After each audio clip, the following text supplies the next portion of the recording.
Hi dears, ಎಲ್ಲರೂ ಹೇಗಿದ್ದೀರಾ? ನೀವೆಲ್ಲರೂ ಚೆನ್ನಾಗಿದ್ದೀರಾ ಅನ್ನೋದು ನನ್ನ ಭಾವನೆ. Welcome to Rani's lifestyle with family. Mutton fry ಮಾಡೋದು ಹೇಗೆ ಅಂತ ತೋರಿಸ್ತಾ ಇದ್ದೀನಿ, ಬನ್ನಿ ನೋಡ್ಕೊಂಬರೋಣ. ಮೊದಲು ನಾನಿಲ್ಲಿ ಒಂದು ಅರ್ಧ kg ಅಷ್ಟು ಮಟನ್ನ ತೊಗೊಂಡಿದ್ದೀನಿ. ನೋಡಿ, ಅದನ್ನು ಸ್ವಲ್ಪ ನೀಟಾಗಿ ಕ್ಲೀನ್ ಮಾಡಿ ಇಟ್ಕೋಬೇಕು. ಅದಾದಮೇಲೆ ಒಂದೂವರೆ ಅಷ್ಟು ಮೀಡಿಯಮ್ ಸೈಜ್ ಈರುಳ್ಳಿ, 2 ಗಡ್ಡೆಯಷ್ಟು ಬೆಳ್ಳುಳ್ಳಿ, 1.5 ಇಂಚು ಶುಂಠಿ, 5ರಿಂದ 6 ಹಸಿಮೆಣ್ಸಿನ್ಕಾಯಿ, 2 ಮೀಡಿಯಮ್ ಸೈಜ್ ಟೊಮೆಟೊನ ತೊಗೊಂಡಿದ್ದೀನಿ. ಜೊತೆಗೆ ಕೊತ್ತಂಬರಿ ಸೊಪ್ಪು ಮತ್ತು ಮೆಂತ್ಯ ಸೊಪ್ಪನ್ನ ತೊಗೊಂಡಿದ್ದೀನಿ ಕಟ್ ಮಾಡಿ ಚಿಕ್ಕ ಚಿಕ್ಕದಾಗಿ. ಅದಾದಮೇಲೆ ಧನಿಯಾ ಪೌಡರು, ಅಚ್ಚ ಧನಿಯಾ ಪೌಡರ್ ಇರಬೇಕು. ಅದ್ರ ಜೊತೆ ಮಟನ್ ಮಸಾಲ 1 ಸ್ಪೂನ್ ತೊಗೊಂಡಿದ್ದೀನಿ. ಅಚ್ಚ ಖಾರದ ಪುಡಿ 2 ಸ್ಪೂನ್ ತೊಗೊಂಡಿದ್ದೀನಿ. ನಮ್ಮ ಮನೇಲಿ ಸ್ವಲ್ಪ ಸ್ಪೈಸ್ ಜಾಸ್ತಿ, ಹಾಗಾಗಿ ಇದು ನೋಡಿ ಸ್ಪೈಸಸ್ ತೊಗೊಂಡಿದ್ದೀನಿ. ಚಕ್ಕೆ, ಲವಂಗ ಮತ್ತು ಕಾಳು ಮೆಣಸನ್ನ ತೊಗೊಂಡಿದ್ದೀನಿ. ಇವಾಗ ಇದನ್ನೆಲ್ಲ ಫ್ರೈ ಮಾಡ್ಕೋಬೇಕು, ಸ್ವಲ್ಪ ಹಸಿ ವಾಸನೆ ಹೋಗೋವರೆಗೂ ನೀಟಾಗೆ. ಶುಂಠಿ ಹಾಕ್ಕೊಂಡಿದ್ದೀನಿ. ಅದಾದಮೇಲೆ ಬೆಳ್ಳುಳ್ಳಿ ಮತ್ತು ಈರುಳ್ಳಿ, ಇದನ್ನೆಲ್ಲ ಸ್ವಲ್ಪ ನೀಟಾಗಿ ಫ್ರೈ ಮಾಡ್ಕೊಳ್ಳೋಣ. ಇದು ಸ್ವಲ್ಪ ಫ್ರೈ ಆದಮೇಲೆ ಹಸಿಮೆಣ್ಸಿನ್ಕಾಯಿನ ಹಾಕ್ಕೊಳ್ತಾ ಇದ್ದೀನಿ. ಹಸಿಮೆಣ್ಸಿನ್ಕಾಯಿನ ಹಾಕ್ಕೊಂಡು ನೀಟಾಗಿ ಫ್ರೈ ಮಾಡ್ಕೋಬೇಕು. ಇದು ಸ್ವಲ್ಪ ಹಸಿ ವಾಸನೆ ಎಲ್ಲ ಹೋಗೋ ಥರ ಫ್ರೈ ಮಾಡಿಕೊಂಡ್ರೆ ತುಂಬ ಟೇಸ್ಟಿಯಾಗಿ ಬರುತ್ತೆ ಈ ಮಟನ್ ಗ್ರೇವಿ. ಇದ್ರ ಜೊತೆ ನೋಡಿ, ಇವಾಗ 1.5 ಇಂಚಷ್ಟು ಚಕ್ಕೆ, ಒಂದು 4 ಲವಂಗ, ಒಂದು 10 ಕಾಳು ಮೆಣಸನ್ನ ತೊಗೊಂಡು ಅದರಲ್ಲಿ ಸೇರಿಸಿ ಫ್ರೈ ಮಾಡ್ತಾಯಿದ್ದೀನಿ. ಅದನ್ನು ರುಬ್ಕೊಂಬರೋಣ. ಅದಾದಮೇಲೆ ಇಲ್ಲಿ ಒಗ್ಗರಣೆಗೆ ಕುಕ್ಕರ್ಗೆ ಒಂದು 4ರಿಂದ 5 ಸ್ಪೂನಷ್ಟು ಎಣ್ಣೆನ ಹಾಕ್ಕೊಳ್ತಿದ್ದೀನಿ. 1 ಸ್ಪೂನ್ ತುಪ್ಪನ ಹಾಕ್ಕೊಳ್ತಾ ಇದ್ದೀನಿ. ಇವಾಗ ಚಿಕ್ಕದಾಗಿ ಹೆಚ್ಚಿಟ್ಕೊಂಡಿರುವಂಥ 1 ಮೀಡಿಯಮ್ ಸೈಜ್ ಈರುಳ್ಳಿನ ಹಾಕ್ಕೊಳ್ತಾ ಇದ್ದೀನಿ. ಹಾಕ್ಕೊಂಡು ನೀಟಾಗಿ ಫ್ರೈ ಮಾಡ್ಕೊಳ್ಳೋಣ. ಸ್ವಲ್ಪ ಟ್ರಾನ್ಸ್ಪರೆಂಟ್ ಆಗೋವರೆಗೂ ಫ್ರೈ ಮಾಡಿಕೊಂಡು, ಜೊತೆಗೆ ಕೊತ್ತಂಬರಿ ಸೊಪ್ಪು ಮತ್ತು ಮೆಂತ್ಯ ಸೊಪ್ಪನ್ನ ಕಟ್ ಮಾಡಿ ಇಟ್ಕೊಂಡಿದ್ದೆ ಅಲ್ವಾ, ಅದನ್ನು ಕೂಡ ಸೇರಿಸ್ಕೊಳ್ತಾ ಇದ್ದೀನಿ.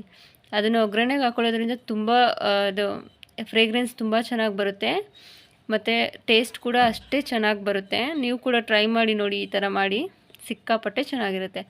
ಅದಾದಮೇಲೆ ಅರಿಶಿನ ಸೇರಿಸ್ಕೊಳ್ತಾ ಇದ್ದೀನಿ. ಸ್ವಲ್ಪ ಅರಿಶಿನ ಫಸ್ಟೇ ಹಾಕೋದ್ರಿಂದ ಯಾವುದು ಕೂಡ ನಮಗೆ ಹಸಿ ಸ್ಮೆಲ್ ಬರಲ್ಲ, ತುಂಬ ಚೆನ್ನಾಗಿರುತ್ತೆ ಟೇಸ್ಟು. ಹಾಗಾಗಿ ಅದಾದಮೇಲೆ ಇವಾಗ ಟೊಮೆಟೊನ ಹಾಕ್ಕೊಳ್ಳೋಣ. ಸ್ವಲ್ಪ ಬಾಡಿದೆ ಈರುಳ್ಳಿ ಎಲ್ಲ. ಅದಾದಮೇಲೆ ಟೊಮೆಟೊನ ಸೇರಿಸ್ಕೊಳ್ತಾ ಇದ್ದೀನಿ. ಟೊಮೆಟೊ ಸೇರಿಸ್ಕೊಂಡು ಚೆನ್ನಾಗಿ ಮಿಕ್ಸ್ ಮಾಡ್ಕೋಬೇಕು. ಟೊಮೆಟೊ ಫುಲ್ ಸಾಫ್ಟ್ ಆಗೋವರೆಗೂ ಎಣ್ಣೆಯಲ್ಲಿ ನೀಟಾಗಿ ಬಾಡಿಸ್ಕೊಳ್ಳೋಣ. ಇವಾಗ ಎಣ್ಣೆಯಲ್ಲಿ ಫ್ರೈ ಮಾಡಿ ಇಟ್ಕೊಂಡಿದ್ವಲ್ಲ, ಆ ಮಸಾಲಾನ ತಣ್ಣಗಾಗಿದೆ, ಅದನ್ನು ಕೂಡ ರುಬ್ಕೊಂಬರೋಣ. ನೋಡಿ, ಮಿಕ್ಸಿ ಜಾರ್ಗೆ ಹಾಕ್ಕೊಳ್ತಾ ಇದ್ದೀನಿ. ಹಾಕ್ಕೊಂಡು ನೀಟಾಗಿ ಮಿಕ್ಸಿ ಮಾಡ್ಕೊಂಬರೋಣ. ಪೇಸ್ಟ್ ನೈಸ್ ಪೇಸ್ಟ್ ಏನೋ ಆಗೋ ಅವಶ್ಯಕತೆ ಇಲ್ಲ, ಇದು ರಫಾಗಿ ಪೇಸ್ಟ್ ಆದರೆ ಸಾಕು. ಅದನ್ನು ಕೂಡ ಒಗ್ಗರಣೆಯಲ್ಲಿ ಸೇರಿಸ್ಕೊಳ್ತಾ ಇದ್ದೀನಿ. ಈ ಮಸಾಲಾನ ಸೇರಿಸಿ ಒಂದು 5 ನಿಮಿಷನೂ ಬೇಡ, ಒಂದು 2 ನಿಮಿಷ ಫ್ರೈ ಮಾಡ್ಕೊಳ್ಳೋಣ ಸಾಕು. ಹಸಿ ವಾಸನೆ ಏನಿರಲ್ಲ ಅಲ್ವಾ, ಹಾಗಾಗಿ. ಅದೇ ಮಿಕ್ಸಿ ಜಾರಲ್ಲಿ ಸ್ವಲ್ಪ ನೀರು ಹಾಕಿ ನೀಟಾಗಿ ಅದು ರುಬ್ಕೊಂಡಿದ್ವಲ್ಲ ಆ ಮಸಾಲ ಎಲ್ಲನೂ ಸೇರಿಸ್ಕೊಳ್ತಾ ಇದ್ದೀನಿ. ನೋಡಿ, ಸ್ವಲ್ಪ ನೀರನ್ನ ಆ್ಯಡ್ ಮಾಡಿ ನೀಟಾಗಿ ಫ್ರೈ ಮಾಡ್ಕೋಬೇಕು. ಅದಾದಮೇಲೆ ಮಟನ್ನ ಹಾಕ್ಕೊಂಡು ಅದನ್ನು ಹಾಗೆ ಸ್ವಲ್ಪ ನೀಟಾಗಿ ಹಸಿ ವಾಸನೆ ಹೋಗಬೇಕು. ಮಟನ್ದು ಸ್ವಲ್ಪ ಸ್ಮೆಲ್ ಬರ್ತಾ ಇರುತ್ತಲ್ವ, ಅದೆಲ್ಲ ಹೋಗೋ ಥರ ನೀಟಾಗಿ ಫ್ರೈ ಮಾಡಿಕೊಂಡು ಅದು ರುಚಿಗೆ ಎಷ್ಟು ಬೇಕೋ ಅಷ್ಟು ಉಪ್ಪನ್ನ ಸೇರಿಸ್ಕೊಳ್ತಾ ಇದ್ದೀನಿ. ಇವಾಗ ನೋಡಿ, ನೀಟಾಗಿ ಉಪ್ಪನ್ನೆಲ್ಲ ಹಾಕ್ಕೊಂಡ್ಮೇಲೆ ಇವಾಗ 1 ಸ್ಪೂನ್ ಅಚ್ಚ ಧನಿಯಾ ಪುಡಿ ಮತ್ತು 1 ಸ್ಪೂನ್ ಮಟನ್ ಮಸಾಲ ಇತ್ತಲ್ವ, ಅದನ್ನು ಕೂಡ ಆ್ಯಡ್ ಮಾಡ್ಕೊಳ್ತಾ ಇದ್ದೀನಿ. ಅದಾದಮೇಲೆ 2 ಸ್ಪೂನಷ್ಟು ಅಚ್ಚ ಖಾರದ ಪುಡಿನ ಆ್ಯಡ್ ಮಾಡಿಕೊಂಡು ನೀಟಾಗಿ ಮಿಕ್ಸ್ ಮಾಡ್ಕೊಳ್ಳೋಣ. ಇವಾಗ ಎಲ್ಲ ಮಸಾಲ ಎಲ್ಲ ನೀಟಾಗಿ ಮಿಕ್ಸ್ ಆಗಬೇಕು ಮಟನ್ ಜೊತೆ.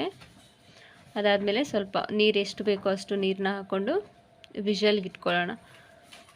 ಇದಕ್ಕೆ ನೀರು ಜಾಸ್ತಿ ಹಾಕ್ಕೊಳ್ಳೋ ಹಂಗೇನಿಲ್ಲ, ಯಾಕಂದರೆ ಗ್ರೇವಿ ಥರ ಮಾಡ್ತಾಯಿದ್ದೀವಲ್ವ, ಹಾಗಾಗಿ. ಇವಾಗ ಮುಚ್ಚಳ ಮುಚ್ಚಿ ಒಂದು 4ರಿಂದ 5 ವಿಷಲ್ನ ಮಾಡಿಸ್ಕೊಳ್ಳೋಣ. ಮಟನ್ ಅಲ್ವಾ, ಸ್ವಲ್ಪ ಬೇಯೋದು ಲೇಟು, ಹಾಗಾಗಿ.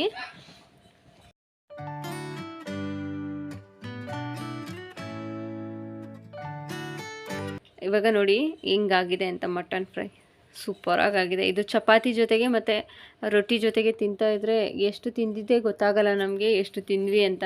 ಎಲ್ಲ ನಾವೇ ಖಾಲಿ ಮಾಡ್ತೀವಿ, ಅಷ್ಟು ಚೆನ್ನಾಗಿರುತ್ತೆ. ನೋಡಿ, 2 ಕಾಂಬಿನೇಷನ್ನ ನಾನಿಲ್ಲಿ ಮಾಡಿದ್ದೆ ಇವತ್ತು.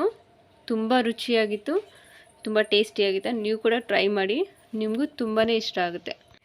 ಈ ರೆಸಿಪಿ ನಿಮಗೆಲ್ರಿಗೂ ಇಷ್ಟ ಆಗಿದೆ ಅಂತ ನಾನು ಭಾವಿಸ್ತೀನಿ. ಇಷ್ಟ ಆಗಿದ್ರೆ ಪ್ಲೀಸ್ ನನ್ನ ಚಾನಲ್ನ ಲೈಕ್ ಮಾಡಿ, ಶೇರ್ ಮಾಡಿ, ಕಮೆಂಟ್ ಮಾಡಿ, ಹಾಗೆ ಸಬ್ಸ್ಕ್ರೈಬ್ ಮಾಡಿಕೊಂಡು ಪಕ್ಕದಲ್ಲಿ ಬರುವ ಬೆಲ್ ಐಕಾನ್ನ ಕ್ಲಿಕ್ ಮಾಡಿ.